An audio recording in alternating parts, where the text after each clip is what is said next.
Hola. Bueno, Hola, buenas tardes.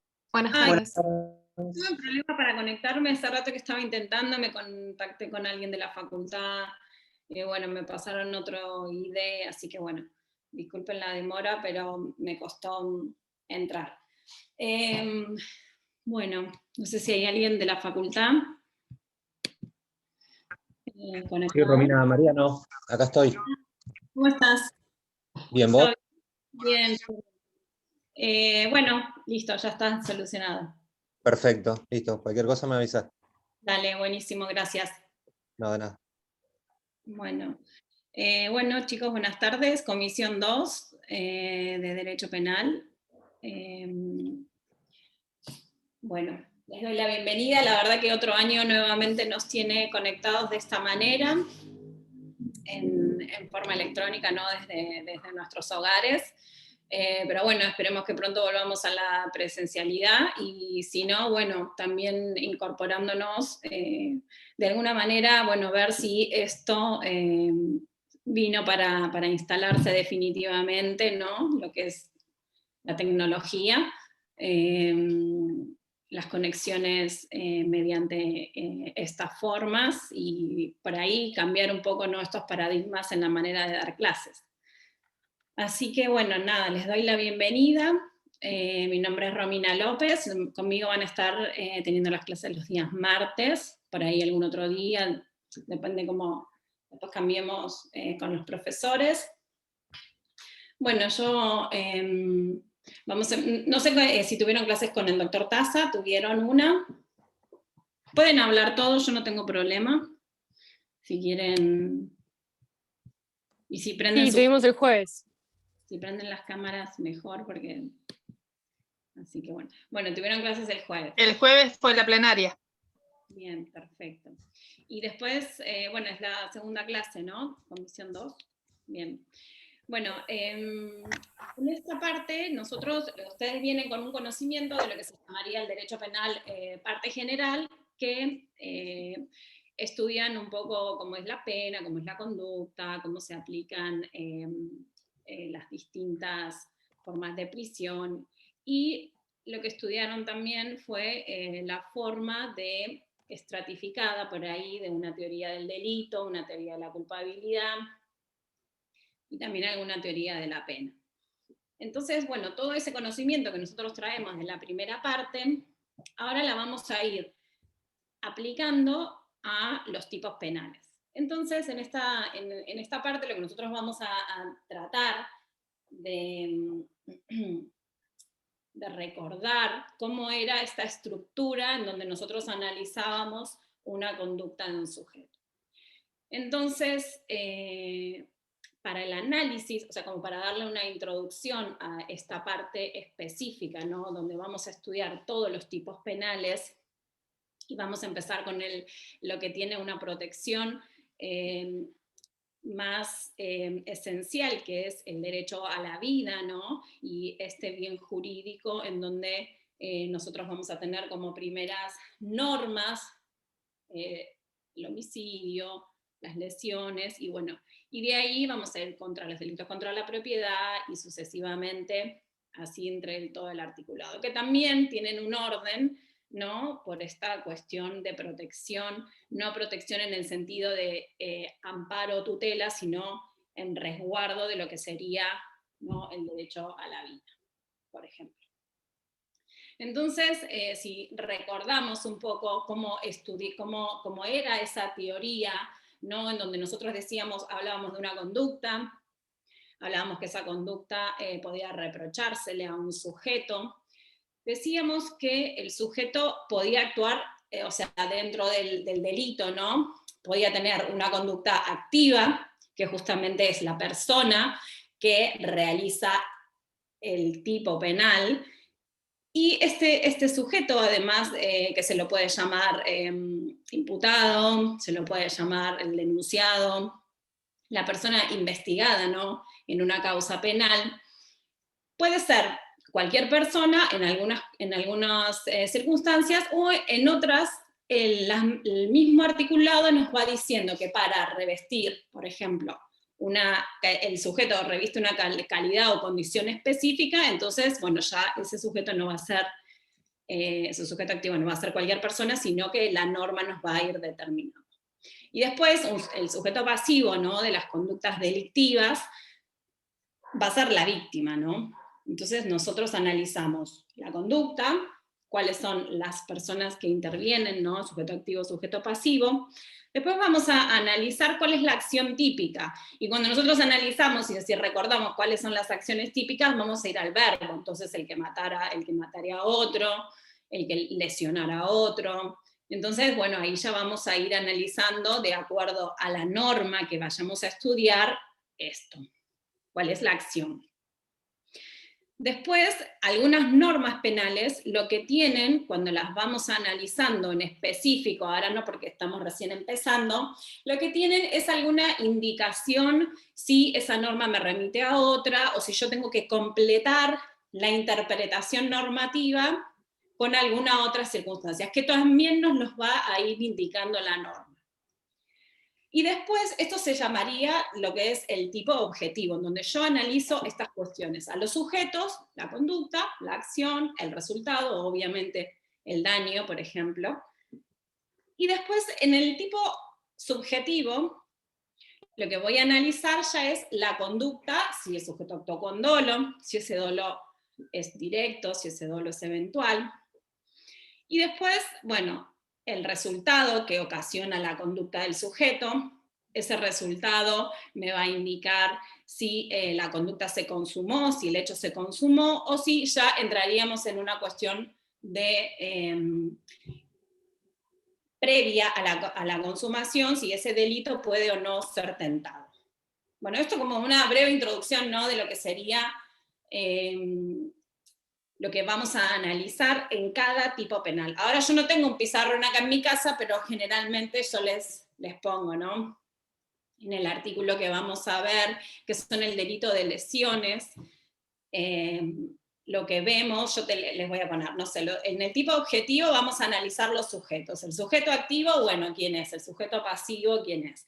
¿Cuál es la acción? ¿Cuál es el resultado? ¿Cómo actúa el dolo? Puede darse por dolo directo, dolo eventual, y bueno, después vamos analizando. Y ese mismo esquema se repite para todos los delitos. Entonces, si ustedes, cuando estudien, si se pueden hacer ese cuadrito, entonces van a estudiar el robo, lo van a estudiar de esa manera. Bueno, el sujeto activo, pasivo, y solamente en la interpretación, lo que tienen que tener en cuenta cuáles son las características.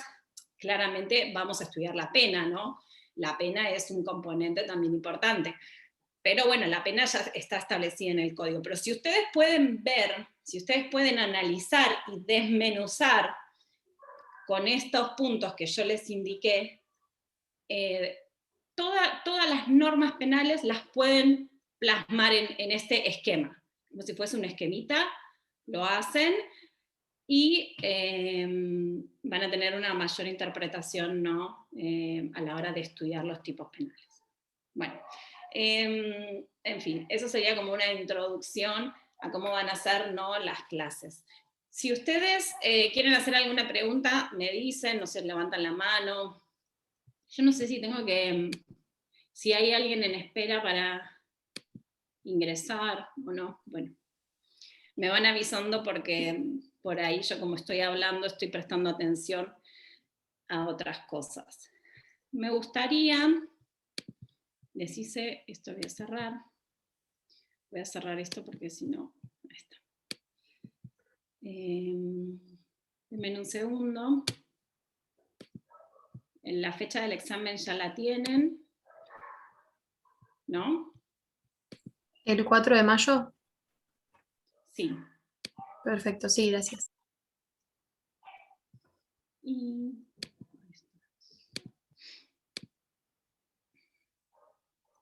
yo les voy a poner ahora a compartir esta pantalla. ¿La forma del examen era presencial o no? La verdad que ya no me acuerdo. No, todavía no lo han Se confirmado. definió.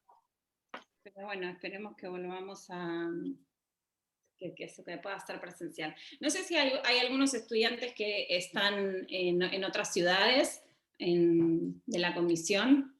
Si alguno... Ah, Sí, yo soy de Miramar, por ejemplo. Yo de San Clemente. San Clemente, bien. Bueno, no estarían tan lejos como para venir. No habría problema, yo no tendría problema. Bien, bueno, perfecto. ¿Ustedes cómo prefieren ahora con todo esto? Todo lo digital, ¿no? ¿Preferirían que sea presencial o esta forma así de virtualidad les sirvió el año pasado? ¿Cómo fue? Yo, en mi caso, Sí, ¿no? me parece mejor la virtualidad porque al vivir por ahí con personas grandes o mayores, no sé, que tienen enfermedades, me da como mucha cosa tener que ir y exponerme a la presencialidad. Y la virtualidad está buena también. Claro.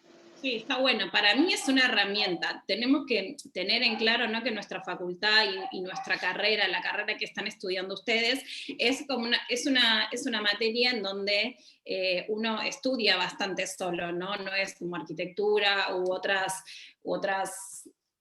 profesiones en donde se requiere por ahí más inmediación, ¿no?, con la universidad. Por ahí esta sea una nueva forma, ¿no?, de dar clases, y es un cambio, y estaría buenísimo, ¿no?, que podamos todos acostumbrarnos. Pero bueno, también estarían cambiando las evaluaciones, o sea, es todo un cambio, ¿no? Estamos medio transitando este momento, pero bueno, no sabemos qué es lo que va a suceder. Sí tenemos que estar activos y dinámicos para afrontar los cambios, y bueno, ver cómo nuestra carrera ¿no?, también se va acoplando a esos cambios, ¿no? Eso es lo más importante. Bueno, compartid lo que dijo la compañera. ¿Alguien más prefiere que virtualidad, presencial? A mí me da lo mismo, o sea, estaría bueno hacerlo presencial, porque es otra cosa, ir a la facu, Claro, sí. estar ahí con tus compañeros, igual es entendible la situación de cada uno, y la virtualidad uno que se acostumbra también. O sea, en mi caso me daría lo mismo, pero estaría también bueno ir a la facultad en algún momento. Claro, sí, se entiende. Bueno, empezamos con estos delitos, delitos contra la integridad personal y contra la salud. Yo les voy a dejar después este PowerPoint por si lo quieren para estudiar o para complementar. Bibliografía, perdón que no les dije, bibliografía pueden utilizar la que tengan a disposición. Si necesitan algún artículo o quieren consultar sobre algún autor específico, me pueden avisar. Yo tengo varios autores, también tengo algunos más en el trabajo, y me dicen, yo les saco la fotocopia, no tengo ningún problema, saco la fotocopia, se los mando si quieren consultar algo más sin inconveniente, como para que tengan acceso, ¿no?, a todas la bibliografía. No sé si ya alguno compró algo, tiene algún código comentado, o va a estudiar de alguna plataforma. Hay varios libros que están subidos en PDF, así que no habría inconveniente. Pero si necesitan, acá me avisan y les paso. Ahí les dejé mi correo electrónico. Y si no, trabajo en la Fiscalía número 10, que queda en Rawson y Alvear, así que si alguno puede ir hasta ahí o me avisa y demás. Bueno, delitos contra la integridad física y contra la salud. Acá lo que se está protegiendo es el derecho que tenemos todas las personas en que no se altere nuestra integridad física, ya sea nuestra salud o integridad física. Si bien la norma hace una diferencia entre el daño a la salud y el daño en el cuerpo, lo cierto es que ya los autores, esta diferenciación no tiene relevancia. Entonces vamos a decir que bien jurídico es esto, la integridad corporal, la salud de las personas, y entendido en un doble aspecto, ya puede ser la integridad física como la integridad psíquica de la persona. Los tipos de lesiones que estudiamos en esta parte, a partir del artículo 89, son las lesiones leves, que es la figura básica, las lesiones graves, que son las del artículo 90, y las gravísimas. Estas tres figuras pueden ser cometidas con dolo del sujeto. Y después en el artículo 94 y 94 bis, lo que vamos a estudiar es las lesiones culposas. Tanto las lesiones dolosas, leves, graves y gravísimas, el artículo 92 y el artículo 93 lo que establecen son distintas indicaciones que me va a dar cuando la conducta se califica para estas tres figuras, o cuando se atenúa y con la remisión a un artículo, que bueno, que ahora lo vamos a ir viendo, ¿no? Entonces la norma me dice esto. ¿Cuál es el análisis? Primero, lo que siempre establecen es una pena. Acá, cuando algunos artículos penales tenemos una indicación de prisión o reclusión, ya en la terminología reclusión está implícitamente, sería derogado por la ley de ejecución penal. Entonces, cuando vemos que dice reclusión, ya no lo vamos tomando. La reclusión era una forma de encierro distinta al de la prisión que se daba antes, ahora ya no se da. Entonces, cuando vean esto, no se cambió todo el Código Penal, al margen de todas las propuestas de reforma de cambio del Código Penal, pero bueno, todas las modificaciones y leyes que fueron incorporando normas y modificando no han quitado el término reclusión, pero cuando lo vean solamente hablamos de prisión. Y vemos cómo es la pena. La pena es muy leve, ¿no? Es de 1 mes a 1 año. Y acá yo ya empiezo a tener que, ustedes como estudiantes en esta materia van a tener que empezar de esta lectura a ver dónde llevamos las indicaciones normativas, dónde las voy a ubicar, como un ejercicio, ¿no? Como un ejercicio mental. Entonces primero tenemos la indicación de la pena. Y después dice, al que causare a otro. En el cuerpo o en la salud, esta es la distinción que yo les decía que no es relevante, porque un daño en el cuerpo o en la salud puede ser que sea un daño en el cuerpo, o puede ser que, o sea, puede ser indistintamente en el cuerpo o en la salud, no habría distinción. No es uno u otro. Que le causara un daño que no esté previsto en otra disposición de este código. Entonces, cualquier tipo de lesión que no esté prevista en otra disposición, se aplica esto. ¿Qué les da la idea? Como no da muchas indicaciones esta norma, habla de causar a otro un daño en el cuerpo o en la salud. Entonces, como es la norma básica, para nosotros en la práctica, para determinar cuándo una lesión es leve, lo que tenemos en cuenta es un certificado que hace un médico forense, ¿no? Entonces, cuando un médico forense me dice que la lesión tiene un tiempo de curación menor a 30 días, yo voy a decir que entonces esa lesión es leve. El plazo de 30 días no está acá en esta norma. El plazo de 30 días la tengo en el artículo 90, que habla de las lesiones graves. Cuando yo les indiqué acá, tenemos lesiones leves. En las lesiones graves dice cuando la lesión dure más de 30 días. Entonces,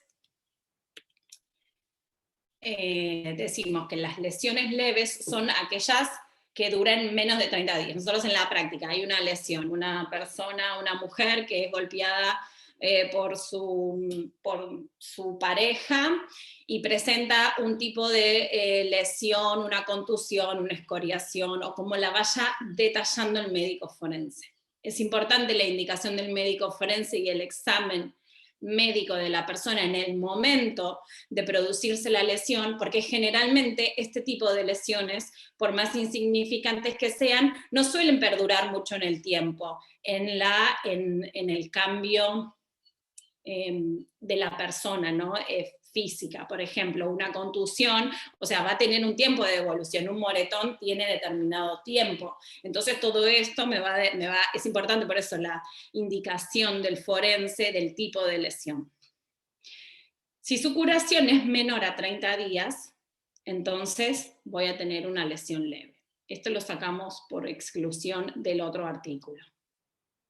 Entonces acá vamos a empezar a analizar lo que yo les venía diciendo, que lo vamos a ver repetidamente en todos los tipos penales. Los sujetos activos, bueno, de delictia comunia. Acá nosotros en derecho penal nos encanta usar términos romanos, latinos. Entonces esto de delictia comunia, que significa que cualquier persona puede ser víctima, ese no sé si fue mi chat, bueno, yo lo había apagado. Ok. Bueno, cualquier persona puede ser víctima, acá estamos, ahí está bien compartido, ¿no? Cualquier persona puede ser víctima de una lesión.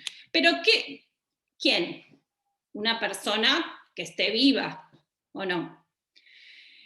Entonces, lo que tenemos que tener en cuenta que hablamos de un sujeto vivo y que el sistema argentino, el sistema penal argentino, no penaliza las lesiones post-mortem. Una lesión post-mortem no estaría tipificado dentro de la normativa penal. Los actos de desprecio, vilipendio y demás hacia un cadáver, por ejemplo, tampoco están tipificados, ¿no? Dentro de la normativa penal. Después podremos encontrar alguna otra norma o cualquier otra interpretación que nos diga. Pero nosotros acá, si hay una lesión a una persona que ya está fallecida, entonces no habría lesión. Entonces decimos, sujeto activo, cualquier persona que tenga vida. El sujeto pasivo, perdón, se los dije al revés, ahí estoy viendo el sujeto activo el sujeto activo de la acción puede ser cualquier persona, y en el sujeto pasivo es esto, cualquier persona, el sujeto pasivo sería la víctima, ¿no? de la agresión, entonces puede ser cualquier persona mientras exista como un sujeto con vida, ¿no? Claramente. ¿Qué pasa con la acción? Y para la acción vamos a analizar el verbo típico, y si vamos a ver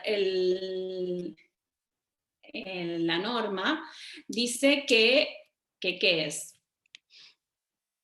Lesionar a otro, causar en otro un daño en el cuerpo o en la salud. Este daño es una alteración en su estructura física y que lo que hace es menoscabar justamente la integridad, ya sea física o la salud, del sujeto que es víctima de la agresión. ¿Interesa o no si esto tiene que claramente ser analizado, ¿no? Entonces, para nosotros determinar si existe un daño en el cuerpo o en la salud, lo que vamos a exigir es que esa conducta que realiza el sujeto activo de la acción, produzca un resultado. Y ese resultado lo vamos a ver, y si bien les indicaba que no interesaba, ¿no? Si esta diferenciación entre cuerpo y salud, pero acá les dejo algunas definiciones en cuanto a lo que se entiende por una alteración en el cuerpo y una alteración en la salud. La alteración en el cuerpo, ya sea que consiste justamente en que la víctima presente algún tipo de lesión, ya sea en forma interna o externa, puede ser producida por la extirpación de una parte de su cuerpo, destrucción de tejidos o de pigmentaciones. Y esto existe aunque el sujeto sienta o no dolor. Puede ser, por ejemplo, que el sujeto pasivo esté bajo una sedación y en el momento de producirse la agresión o la lesión no sintiese dolor y justamente se va a dar la figura penal. El daño en la salud, por otro lado, les pongo esta indicación de lo que se entiende por salud, como este equilibrio que puede haberse afectado, ¿no?, en un cambio justamente en el equilibrio funcional del organismo de la víctima. Y este es un equilibrio orgánico, ¿no?, que se relaciona con las funciones, ¿no?, que tiene de este estado de plenitud, ¿no?, que justamente da el equilibrio a la salud. Esto es una indicación de lo que entendemos por cuerpo, alteración, cuando el daño se produce una alteración en el cuerpo o el daño produce una alteración en la salud. Muy bien.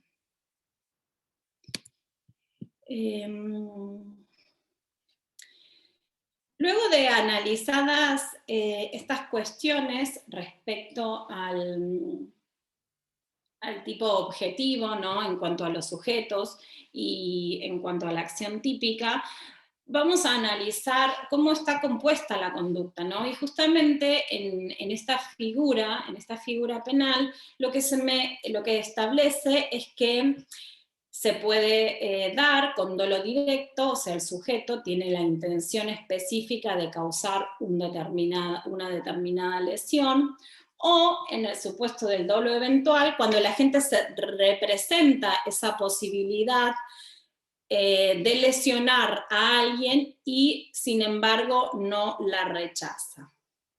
Acá lo que vamos a plantear en este supuesto, en cuanto a la conducta y al dolo, es lo siguiente. Por ejemplo, si el sujeto tiene la intención directa, ¿no?, de causar un daño mayor al de las lesiones leves, por ejemplo, el sujeto tiene la intención de causar un daño, como sería una lesión grave o una lesión gravísima, y causa una lesión menor. El sujeto quiere causar una lesión grave y causa una lesión menor. ¿Cómo nosotros podemos determinar, ¿no?, cuál es la calificación que puede dársele a este tipo de conductas? Por ejemplo, no sé si ¿alguno entendió el planteo del caso? Sí, que tiene la intención de causar una lesión grave o gravísima y termina causando una lesión leve, digamos. Eso sería. Claro. Pero, o sea, eso no generaría una interpretación de por ahí algún concurso, ¿no?, entre una conducta dolosa y una conducta, por ejemplo, el sujeto, si aplica un golpe de puño a otro, y ese golpe de puño razonablemente le iba a ocasionar una lesión leve. Y sin embargo, ese golpe le ocasionó un daño mayor.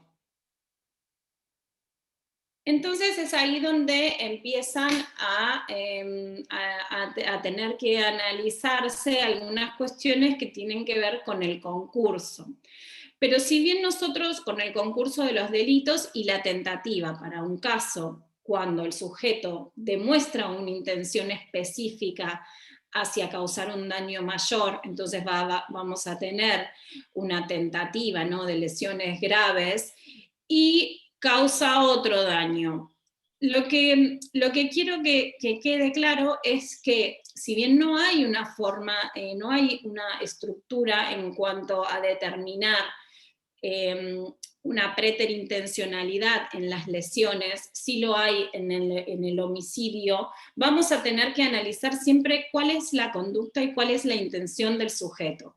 Si el sujeto quiere ocasionar una lesión leve, aplicar un golpe de puño, y sin embargo le ocasiona, supónganse, un traumatismo que le produce... Como fue en el caso este que ocurrió en el fin de semana del arrebatador, que al final la mujer cayó y terminó muriendo. Claro. Entonces, bueno, en ese caso era la conducta del sujeto era... No era tan grave. Pero supónganse, era otra conducta, pero volviendo al ejemplo, esto se dio hace unos años atrás en Miramar, en donde a un chico lo detiene la policía, y mientras estaba en el momento de que estaba siendo aprendido, viene una tercera persona y le pega un golpe de puño en el rostro. Y eso hace que él se caiga y tiene una pérdida de conocimiento y fallece después. O sea, nosotros razonablemente sabemos que ese golpe de puño no era una condición, no era suficiente para ocasionarle una lesión más grave. Por eso, cuando nosotros analizamos este tipo de conductas, en donde vemos que no tenemos una preterintencionalidad, como sí ocurre en el delito de homicidio, entonces tenemos que ir al concurso de leyes. Pero bueno, esto es como para darles una idea, después vamos a volver a estas... Perdón, doctora, pero le hago una pregunta. Esto que usted está explicando sería al revés de lo que está en el ejemplo. Causar un daño mayor por querer causar un daño menor. Lo que está en el ejemplo sería al revés, o yo estoy entendiendo mal. No, claro, yo di los dos, planteé las dos cuestiones. Acá, en el que les puse, en el que dice acá, puede ocurrir que el dolo esté constituido por la directa intención de causar los daños del 90 o del 91, pero si la intención no se concreta, estaremos ante tentativa de lesiones graves o gravísimas según el caso.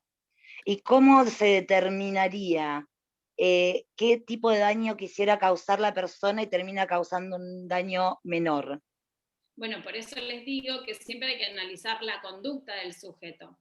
Por eso es importante que nosotros tengamos en cuenta, bueno, cuál era el sujeto, cuál era la conducta del sujeto. Porque, ¿qué sucede? Acá la norma no nos establece indicación. Estoy en las lesiones leves. Cuando la lesión, el sujeto quiere causar una lesión leve y causa una lesión grave, por ejemplo, entonces yo voy a tener ahí una indicación de las lesiones que él tenía la intención de causar, y voy a tener unas lesiones, por ejemplo, en concurso ideal con lesiones graves, pero ya no en la condición de dolo, sino la voy a analizar en la condición de culpa. En la culpabilidad, ¿no? Voy a ir acoplando las dos normas, la de la intención, que es esta, las lesiones leves, fíjense acá, las lesiones leves, graves y gravísimas sí pueden ser cometidas, son causadas con dolo, y ya después la lesión culposa es la que yo estaba tratando de, y que vayamos viendo cómo puede concurrir en este supuesto en donde el sujeto causa una agresión, un daño mayor. Entonces, en esa causación de daño mayor voy a tener este concurso, pero ya no en la intencionalidad del sujeto. ¿Se quedó aclarada la pregunta? Sí, gracias. Bien. Bueno, la consumación y la tentativa puede darse en la figura de las lesiones leves, siempre que nosotros analizando el curso, ¿no?, de el iter criminis, si por ejemplo, si hay algo que interrumpe ese resultado, bueno, la conducta va a quedar en estado de, la conducta va a ser tentada, ¿no? Y sí, ya tengo el resultado, que es el daño en el cuerpo o en la salud acreditado, entonces ya vamos a tener una consumación. El dolo del autor será determinante para establecer si responde por lesiones leves, graves o gravísimas, y en su caso eso tendría que ir en paréntesis en grado de tentativa, que era lo que traíamos recién a consideración. Acá les pongo un artículo que es el artículo del abuso de arma, el abuso de arma de fuego, que es el artículo 104, después lo vamos a ver también en cuanto a las características de las armas y demás, pero se los traigo a consideración porque fíjense cómo está redactada esta norma. El artículo el abuso con arma de fuego es disparar un arma de fuego contra una persona, en el primer supuesto, sin lesionarla. Fíjense la escala penal, lo llamativo de la escala penal, que establece de 1 a 4 años. Cuando yo en la lesión leve tengo 1 mes a 1 año. Entonces acá habría, no le causa lesión, o sea, habría una tentativa, ¿no? Habría una tentativa de lesiones, porque no le causa lesión. ¿Se entiende? Y acá lo absorbe. Si en el hecho, en la conducta, yo tengo la utilización de un arma de fuego y esa persona la dispara, no le causa lesión, absorbe la tentativa de lesiones. Esto se da porque la norma simple, la básica del artículo 89, no determina características o medios para ocasionar la lesión. O sea, puede ser cualquier medio, pero si utilizo un arma de fuego, ya hay un desplazamiento de la norma y me voy a la figura. ¿Alguien quiere hacer una pregunta? Germán. ¿Querías hacer una pregunta? No, disculpe, tocina. No, está bien. ¿Se entendió cómo juega esta norma, ¿no? Aquí la del 104. Profe, Sí. perdón, a esto se refiere entonces la última parte que habla de las otras disposiciones que puede haber en el código. Por ejemplo, si tuviéramos estas dos, esta absorbe lesiones leves. La tentativa de lesiones leves. Sí. El segundo párrafo, fíjense que dice que la pena se aplicará, acá ya voy a una conducta ya con un resultado consumada. La pena se aplicará aunque se causare herida de la que corresponde a una pena menor, siempre que el hecho no importe un delito más grave. Bueno, parece un trabalengua, pero es bastante simple. Si dispara un arma de fuego y le causa una lesión leve, también acá absorbe las lesiones. ¿Por qué la absorbe? Porque la pena de la lesión leve es menor. Entonces, si yo disparo un arma de fuego contra una persona y el disparo le lesionó un brazo, bueno, iba dirigido, porque acá es disparar un arma de fuego hacia una persona, ¿no? O sea, yo que tengo acá una intención. Si yo esto es lo que vamos a discutir más adelante, pero si yo disparo un arma de fuego contra una persona, ¿qué quiero? ¿Cuál es mi intención? Matarla. Mínimamente herirla, mínimo. Mínimamente sería herirla. Bueno, esto lo vamos a discutir más adelante, porque bueno, o sea que me están diciendo que hay un abuso de arma, podría haber una tentativa de homicidio, ¿o no? Profesora, ¿qué diferencia hay con lesiones gravísimas y tentativa de homicidio? Porque yo a veces veo que una persona quiere matar a otra y le genera lesiones gravísimas y la calificación legal es tentativa de homicidio. Por esto mismo que yo te estoy diciendo, porque justamente algunos tipos penales, en primer lugar, ya disparar un arma de fuego contra una persona hay una intención específica, por más de que yo sea tirador, no interesan mis condiciones especiales. respecto de tu pregunta, el disparar un arma de fuego y causarle hacia un órgano vital, hacia una persona, hacia la cabeza o hacia el tórax, supónganse, no hacia un pie, digo, hay una intención de matar. Y si, por ejemplo, si ese proyectil le perforó el hígado y por eso el sujeto lo pierde, lo cual sería una lesión gravísima, eso ya queda subsumido, el tipo penal del homicidio tentado ya tiene subsumido alguna indicación de una lesión o un daño en el cuerpo, ¿no? Porque ya está previsto, ¿no? Como una conducta. Entonces se lo pone tentativa, por ejemplo, sería una tentativa de homicidios, y en el caso, ¿qué sucede? Yo tengo que probar la intención del sujeto. Si, por ejemplo, no pudiera probar la intención del sujeto, yo como fiscal, ¿qué voy a hacer? Le voy a decir, bueno, y subsidiariamente voy por la pena menor, le pongamos unas lesiones graves o gravísimas que tienen una escala mucho más alta, ¿no? Que las lesiones leves, ahora lo vamos a ver. Varía la intención entonces. Claro, siempre hay que analizar cuál es la conducta del sujeto. Eso es lo relevante para determinar el dolo y para determinar cuál es la calificación correcta que yo le voy a dar. Algunas de las discusiones respecto de esta norma que tiene que ver con el abuso de armas está dada en este sentido, porque justamente en el abuso de armas hay una intención del sujeto de lesionar, porque justamente quedan afuera de la conducta un disparo hacia el aire, un disparo hacia el suelo. Eso no es abuso de armas. Disparar hacia una casa vacía no es abuso de armas, será daño, pero no es abuso de armas. Acá la norma me dice que yo disparo un arma de fuego contra una persona. Bueno, al margen de las críticas y demás cuestiones, esta norma se aplica, entonces se la utiliza porque tiene una escala mucho menor. Bien, volvamos al tema de las lesiones. Les digo que en el primer párrafo del 104 absorbe la tentativa de lesiones, y en el segundo párrafo absorbe ya directamente las lesiones. Entonces, al haber un arma de fuego en el hecho, disparada hacia una persona, entonces ya vamos a aplicar esta norma y no vamos a ir a la figura básica. Y después, el último párrafo dice 15 o 6 meses, ya que lo leemos, de agresión con arma, aunque no se causare herida. O sea, sería nada, una agresión con arma.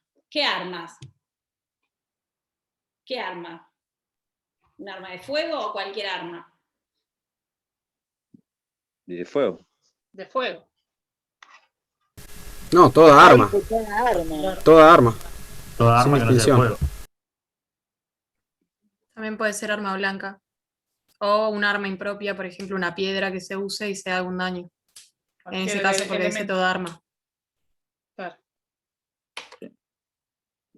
Bien, sí, todas estas cuestiones en cuanto a la interpretación que están ustedes poniendo ahora de manifiesto, se lo plantea la doctrina en cuanto a, bueno, ¿qué arma? ¿Por qué la norma dice arma y no dice arma de fuego? O sea, ¿cómo es la utilización impropia, ya que lo trajo la compañera, de un arma? Que yo la use como un elemento contundente, ¿no? Que yo utilice el arma, esto es un arma, y la utilizo como para golpearle la cabeza a alguien. Y también que un elemento, por ejemplo, un ladrillo. Agarro un libro de estos y esto es un arma. Por eso. ¿O no? No sé qué. Sí. No podemos hacer cuando... No, Josefina, sí. Perdón, no te...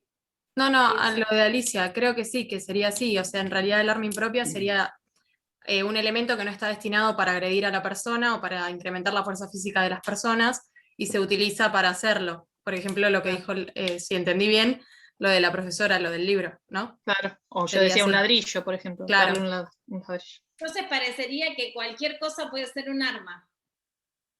Para No, mí lo pero aclara arriba. Y es un arma. Tiene que ser idóneo para causar también una lesión. Todo esto puede causar una lesión. Claro. En Cualquier realidad, Claro, idóneo para, o sea, todo puede ser un arma, sí, porque en realidad, lo que apuntan las armas es incrementar la fuerza física de las personas. Entonces, cualquier cosa que pueda aumentar la fuerza física de las personas, si se usa con gran fuerza, sí, yo agarro un portamina y te lo clavo y es un arma. Es un arma impropia, pero es un arma. Bueno, muy bien. Esto se discute también, ¿no? Esto discute la gente que escribe. Y lo que nosotros siempre vamos a tratar de nuestras cabezas a la hora de ver conductas penales y a la hora de decir voy a aplicar una sanción, que generalmente es una sanción privativa de libertad, voy a tener que hacerme la idea de la interpretación restrictiva de la norma penal. La interpretación restrictiva. Si yo amplío en mala parte del sujeto que está siendo investigado, del sujeto activo, esto está vedado. Nosotros no podemos hacer una interpretación que la norma no dice. Acá esto se discute porque hay estas cuestiones que planteaba Germán, Josefina y Alicia, que es verdad, cualquier elemento puede ser utilizado como un arma, pero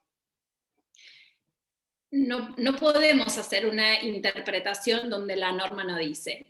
¿Qué sucede acá? Dice arma. Si yo analizo en forma conglobada la norma penal, estoy hablando de armas de fuego en el primer párrafo. Entonces, si yo voy a interpretar un arma, cualquier objeto, para aplicar una pena, bueno, ya me lo van a discutir un poco. Pero están las dos posturas, las que plantearon recién los compañeros de la clase. Entonces, bueno, no estamos tan lejos, ¿no?, de poder escribir algo o de poder modificar alguna de estas cuestiones, ¿no? Siempre vamos al análisis legal, a la norma, lo que dice escrito. Interpretaciones, si son en perjuicio del imputado, chicos, afuera. Pero bueno, se pueden dar entre medio muchas interpretaciones, pero siempre tenemos que tener en cuenta cuáles son los principios que rigen el derecho penal. Profe, Entonces, ¿puedo hacerle una consulta? Sí. Perdón. Si la parte de abajo, o sea, de 15 días a 6 meses, se interpretara como arma de fuego también, ¿cuál sería la diferencia entre la de arriba y la de abajo? Porque en ninguna se causa herida. O sea, arma de fuego 1 a 4 años y arma de fuego 15 días a 6 meses. Me perdí. Estas cosas que se plantean, las normas. Claro, porque ¿qué sucede? Esto es como para que nosotros salgamos un poco de lo que dicen de la justicia, de los jueces y demás. Estas normas no las hicimos, no la hizo la justicia, no la hicimos nosotros. Estas normas las hicieron los legisladores. Esta norma es contradictoria. Esta norma se contradice con principios que vemos en la parte especial del derecho penal, porque esto se resuelve en la tentativa de homicidio, en la tentativa de lesiones. Y sin embargo está esta norma confusa. Entonces, es confuso. Yo creo que nosotros en la fiscalía que yo trabajaba antes, teníamos este delito de abuso de armas, teníamos las lesiones y el abuso de armas, y llevamos a juicio a varias personas por disparar un arma de fuego contra una persona, y íbamos con esta norma y no con la norma de la tentativa de homicidio, porque muchas veces, o sea, si bien yo les decía esto que parece confuso y demás, que se resuelve en la tentativa, muchas veces la conducta de la persona no tiene la intención justamente de matar, sino tiene la intención de lesionar, entonces sirve la norma. ¿Está un poco mal redactada? Bueno, sí.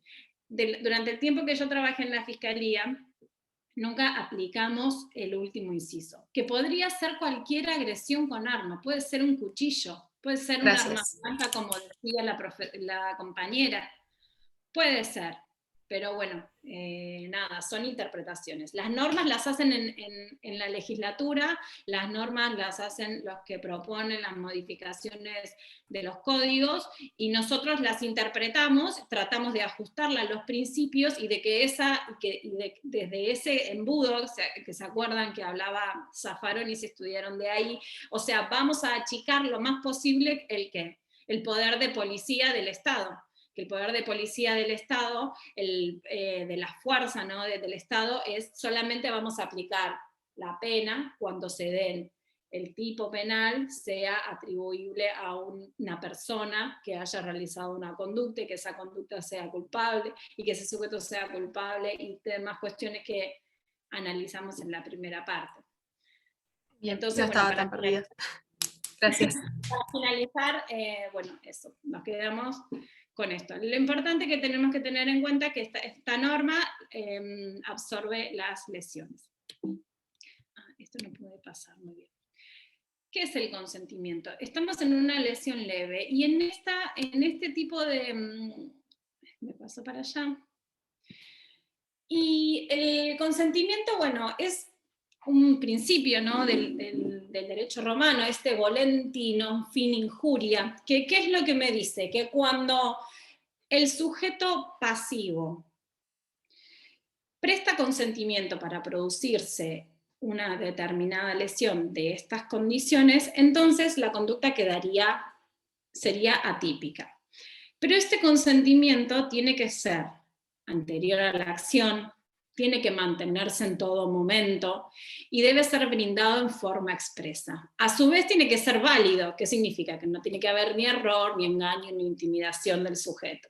Que el sujeto no tiene que actuar libremente.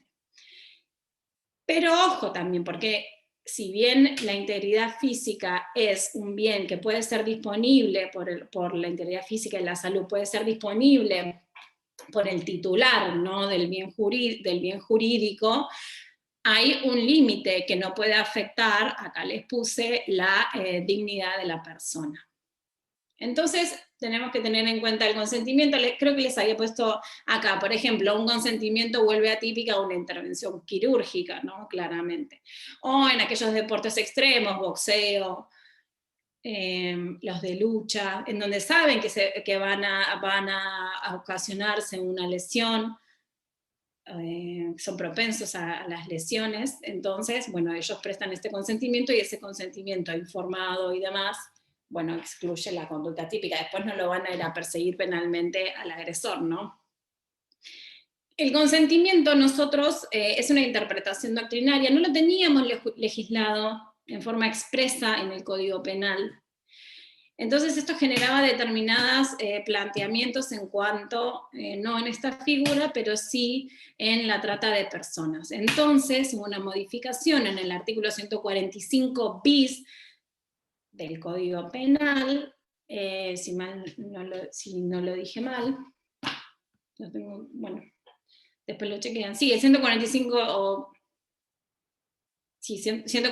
bis, que establece el consentimiento, que establece que no interesa el consentimiento en caso del delito de trata de personas, que después lo van a ver más adelante con el doctor Taza seguro, pero bueno, para que tengan en cuenta esto que no estaba legislado hasta hace poco con esa normativa. ¿Qué pasa con las autolesiones?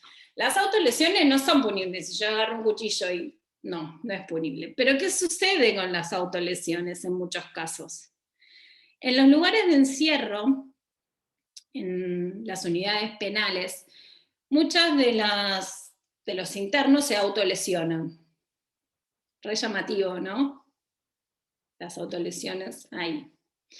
La norma me dice la norma lo que me dice en el texto es, justamente, voy a la interpretación, si vuelvo allá al artículo 89, me dice el que lesionare, o sea, el que causare a otros una lesión.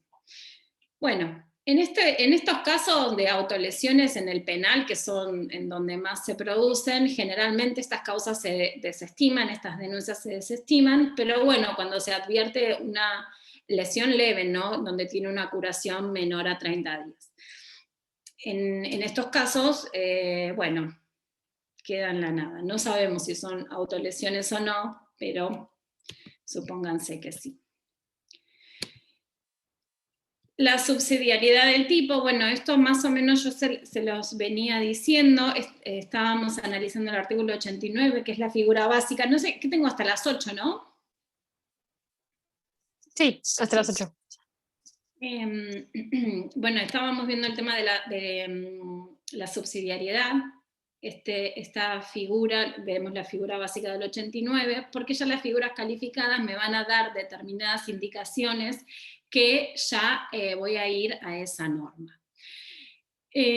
Para que la acción quede encuadrada, bueno, esto les puse acá, el daño producido no esté previsto en otra disposición del código, esto ya lo habíamos visto, no sé si me quedó, porque si no, de acuerdo a la magnitud y demás, nos vamos a las lesiones graves o gravísimas. Esto es importante, es un delito de instancia privada. El delito de instancia privada, me voy a ir al artículo 72 del Código Penal, en donde me dice que el sujeto, al momento de producirse una lesión leve, ya sea dolosa, y las lesiones culposas también tienen que ser instadas.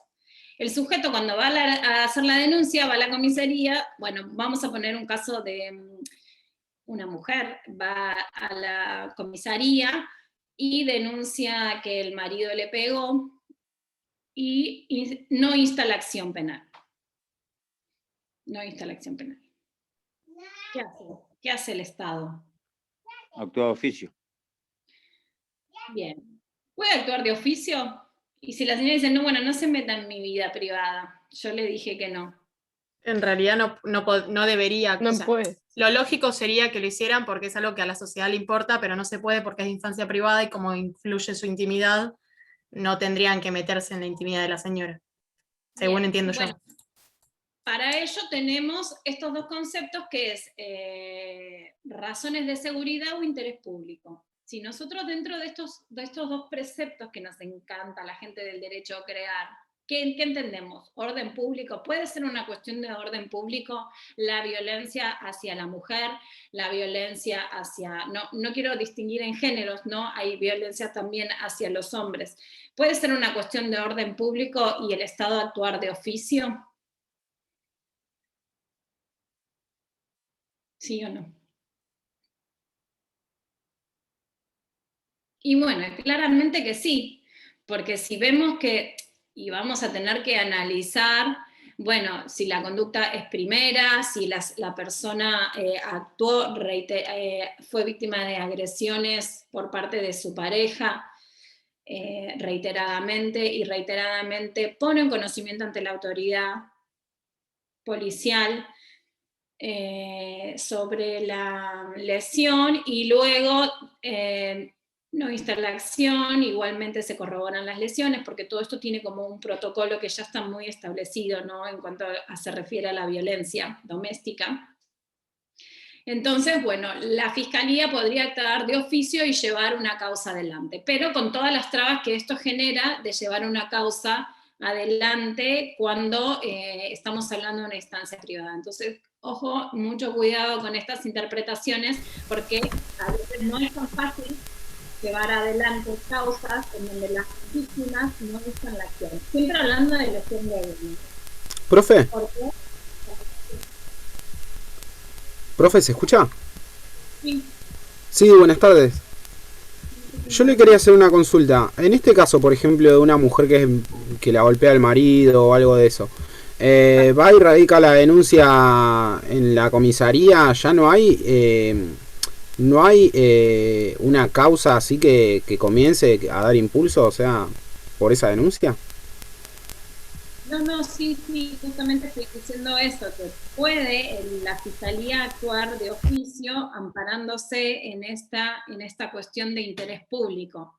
Entonces, cuando hay una cuestión de interés público, como puede ser las cuestiones de violencia hacia la mujer o hacia el hombre, no interesa el género, o el género que quieran, entonces sí puede actuar de oficio.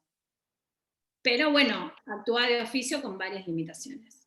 Cuando hay Profesora, le hago una pregunta, porque a veces pasa que uno, por ejemplo, sabe que en la casa del vecino, o como fuera, el marido violenta a la mujer o lo que sea. Y a veces dicen, si no denuncia a la víctima no se puede hacer nada. ¿Cómo sería en ese caso? Claro, porque justamente es la instancia privada. Es la instancia privada. Sí se podría denunciar si lo hace a la vista de todos o en la calle, suponete. Pone un límite a la intervención estatal.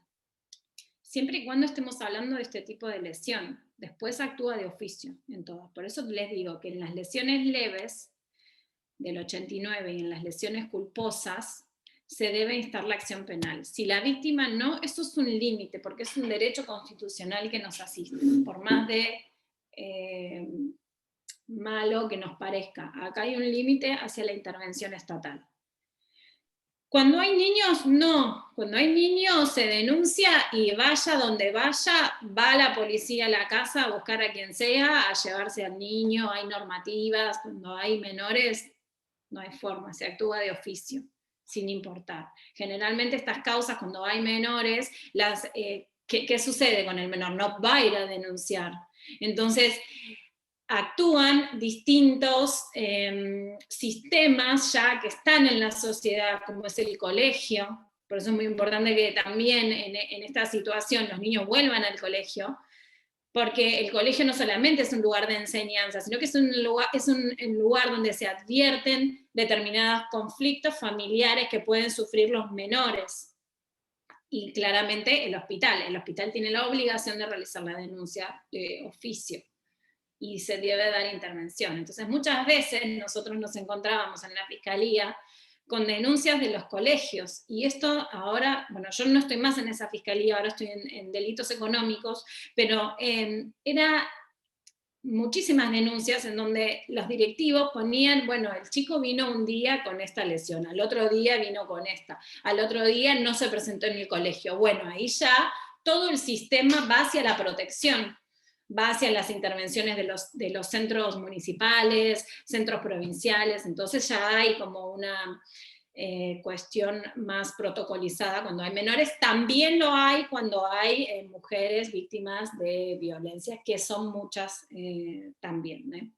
Pero bueno, acá se actúa de oficio y el Estado sí tiene que dar una respuesta efectiva en los casos de los menores. Bueno, seguimos. ¿Qué sucede con las lesiones levísimas? Bueno, no sé cómo estoy con el tiempo. Las lesiones levísimas, podría ser este caso. Justo tuvimos les pongo el ejemplo, después ustedes leen esto que les indiqué acá. Tuvimos una causa en donde una persona discuten en Güemes, en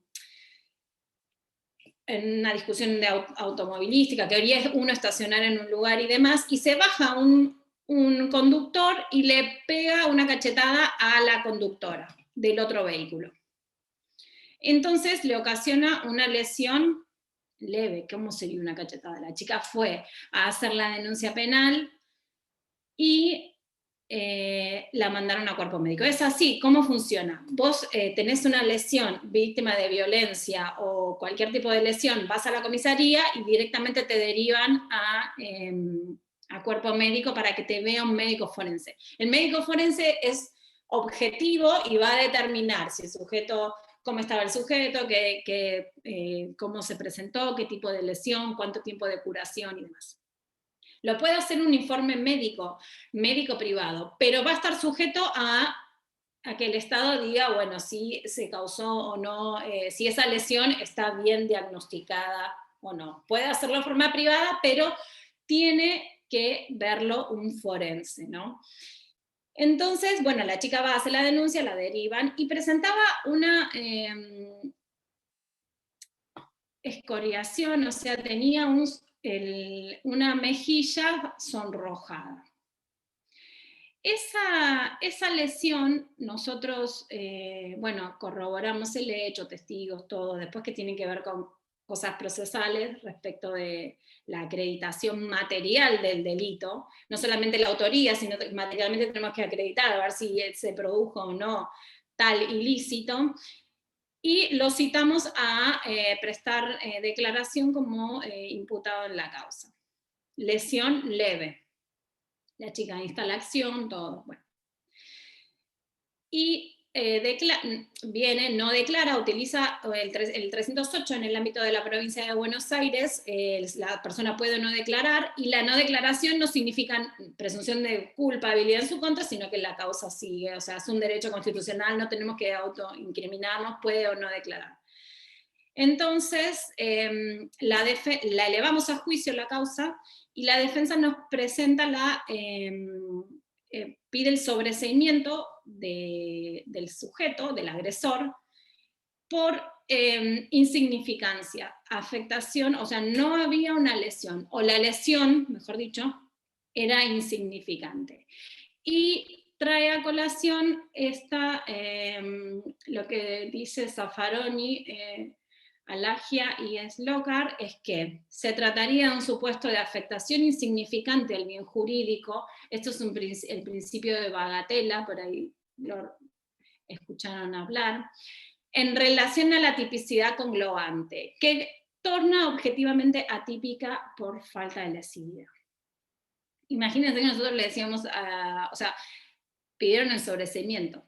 ¿Qué hacemos como fiscalía? Apelamos y decimos, bueno, no, como que hay una lesión. La lesión no podemos decir que es levísima. Bueno, porque ¿qué yo les decía que eran las lesiones acá? Acá. Un daño en el cuerpo. Consiste en una alteración anatómica de la integridad de la víctima, externa o interna, producida, puede ser por la extirpación de una parte del cuerpo, la destrucción de tejidos o de pigmentos, pero en esa lesión leve no me dice la magnitud, o sea, no dice que tiene que ser un hematoma o tiene que ser un rasguño. Es lesión. Entonces, ¿les parece justo que nosotros... me pasé. Autolesiones. Lesión levísima. ¿Les parece justo? Bueno, depende de en qué lado estén. Si estén del lado de la fiscalía, lo van a pelear, y si estén del lado de la defensoría, ¿a quién van a citar? A Zaffaroni. A Zaffaroni, pero el tema es que si no habilitamos que todo el mundo ande los cachetazos. Bueno. Si total es una lesión levísima. Bueno, ¿les parece? No, así como justo no, porque ¿por qué se tiene que fumar que por no querer estacionar donde el hombre quería estacionar, venga y le pegue? O sea, tampoco sería lógico que salga impune porque no tiene por qué pegarle una cachetada. Muy bien, Josefina, muy bien. Gracias. Y bueno, la norma, lo que nosotros planteamos, apelamos esta resolución, la tengo acá, después si la quieren ver, yo les taché, la apelamos y la ganamos, y le dijimos, bueno, mire, yo entiendo lo que dice Zaffaroni, la lesión, principio de lesividad, principio de bagatela y demás. Pero, creo que está acá, que hay una lesión. La norma de la lesión leve justamente no me dice que tiene que ser grave, tiene que ser, no, porque grave ya me voy a otra. Dice que tiene que haber un cambio en el cuerpo. O sea, lo que está protegiendo es la integridad física. O sea, que nadie venga y me altere algo de mi cuerpo. Entonces, un cachetazo, un tirón de pelo, por más levísima que parezca, hay una afectación. Entonces, después yo se las voy a pasar si la quieren leer, no es muy extensa, pero bueno, ahora no encuentro la parte que le decimos esto. No es muy extensa, pero no la quiero leer ahora, se los resumo. Entonces le decimos, bueno, la norma no hace distinción entre si hay una dimensión de levísima a leve. Dice que mientras no presenta, o sea, por exclusión determino que son aquellas lesiones, puede ser una excoriación, una contusión, que sea menor, que tenga un tiempo de curación menor a 30 días. Entonces, se toma en cuenta también el daño psíquico, o sea que si la persona se siente traumatizada por un cachetazo, también estaría incluido, aunque no esté rosada el cachete.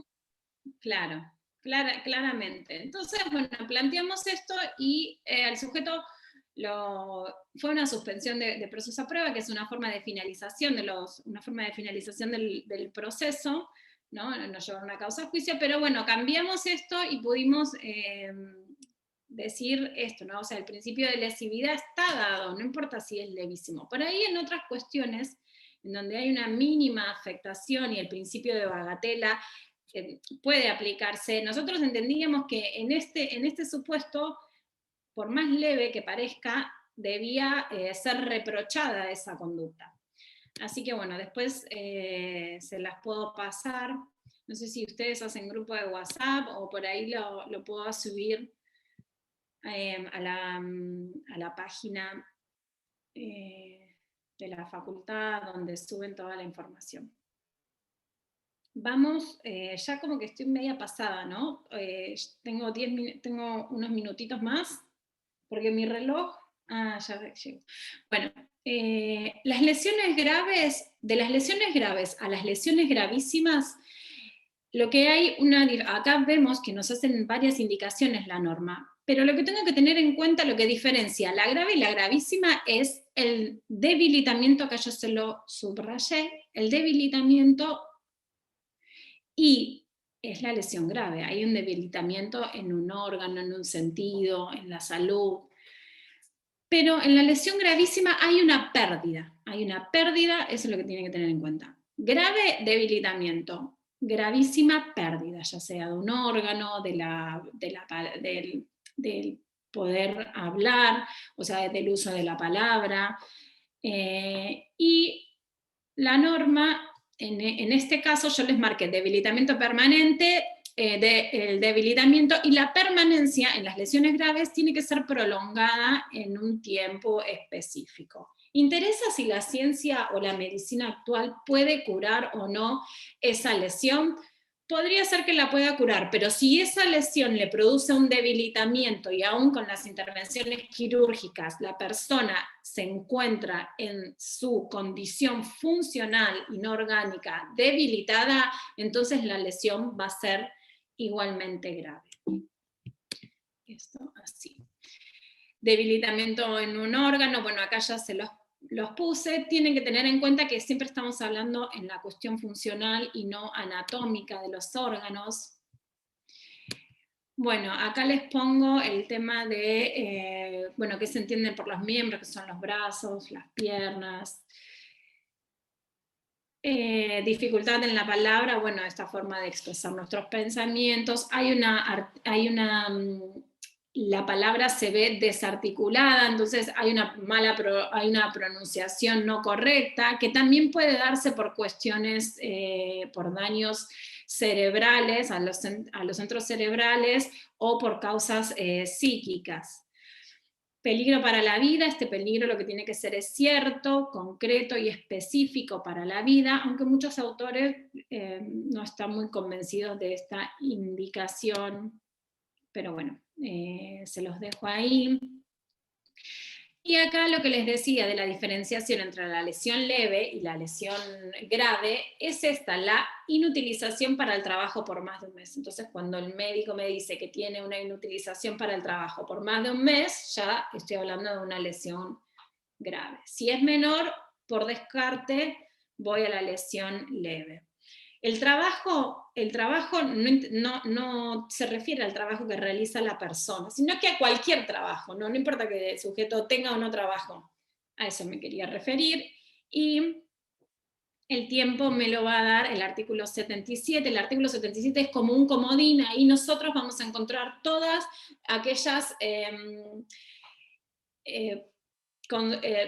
como se dice, definiciones que utiliza el Código Penal. Por ejemplo, los plazos lo encuentro ahí, por ejemplo, no sé, ¿qué se entiende por estupefacientes? Voy al 77 y siempre me va a remitir a esa norma, después si quieren haganle una lectura rápida para ver cuáles son los conceptos que utiliza el Código.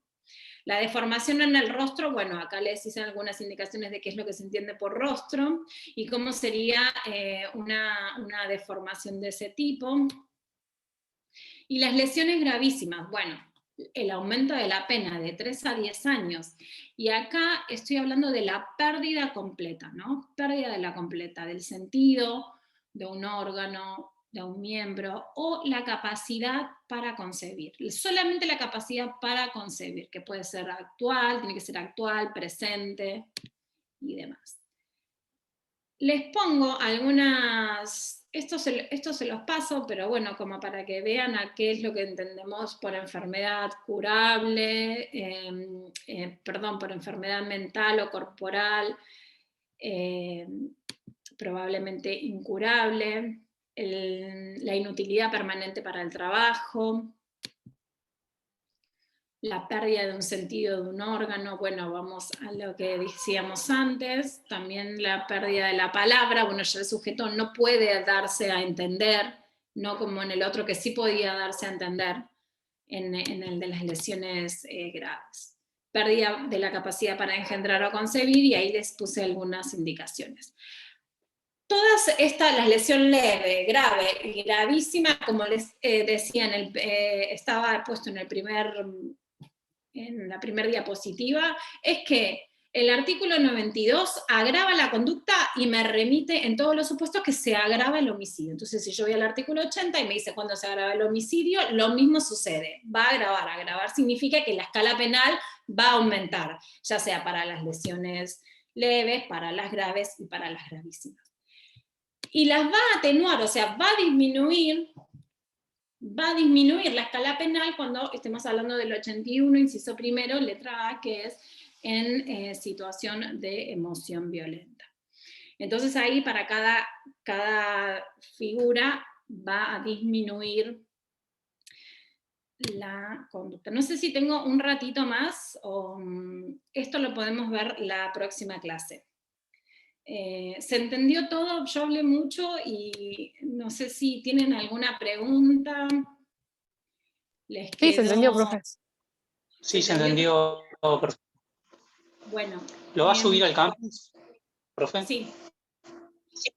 Quisiera yo salir de aquí. Ahí están, pero no puedo. Bueno. Mostrar. ¿Cómo hago para hacer? Bueno, no importa. Les quiero decir esto. ¿Preguntas? ¿Preguntas? ¿Alguno? Si no se entienden, me dice. Si quieren que yo hable más despacio también, no tengo problema. Si quieren plantear un caso o de los que fuimos viendo o compartir algo, también lo pueden hacer. Me piden la palabra y demás, no hay inconveniente. La cosa es que las clases sean lo más dinámico posible, o que si no entienden algo, o me lo informen. El próximo martes entonces vamos a ver esto, lesiones culposas. Las lesiones culposas, y vamos a ver dos casos. Vamos a ver el caso de Lalo Ramos y vamos a ver el caso del accidente que ocurrió en la costa hace 2 años aproximadamente. Entonces, porque acá lo que tenemos es ya no el 94. ¿Estás hablando del caso de Lucía Bernaola? Sí. Quisiera yo... nueva función, esperen. Aquí está.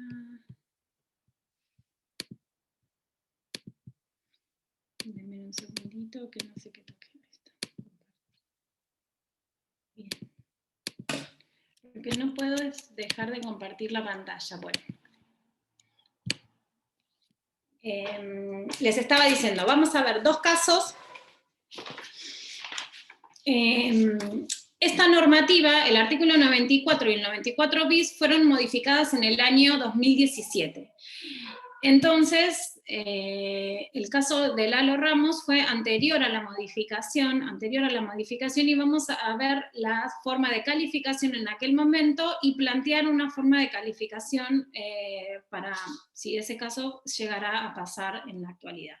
Y después el de los chicos en la costa, también lo vamos a plantear y ver cómo el fiscal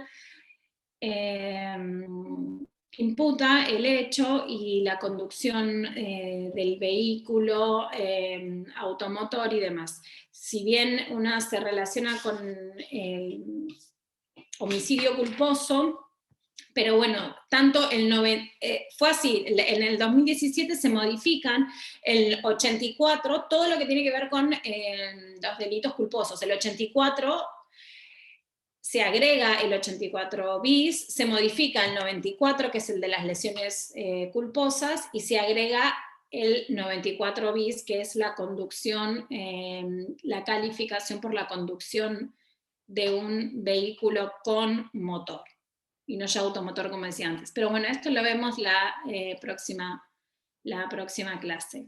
No sé si quedó todo claro. ¿Quieren compartir algo más? Yo no puedo dejar de compartir la pantalla, pero bueno.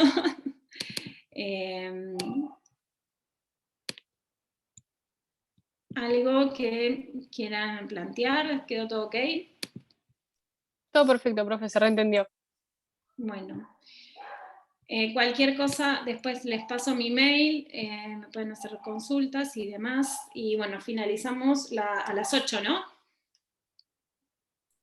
Sí, profe, gracias. Bueno, gracias chicos. Nos vemos el próximo martes. Muchas gracias, nos vemos. Ah, gracias. Gracias, profe. Muy buena clase, se entendió todo, por eso nadie pregunta.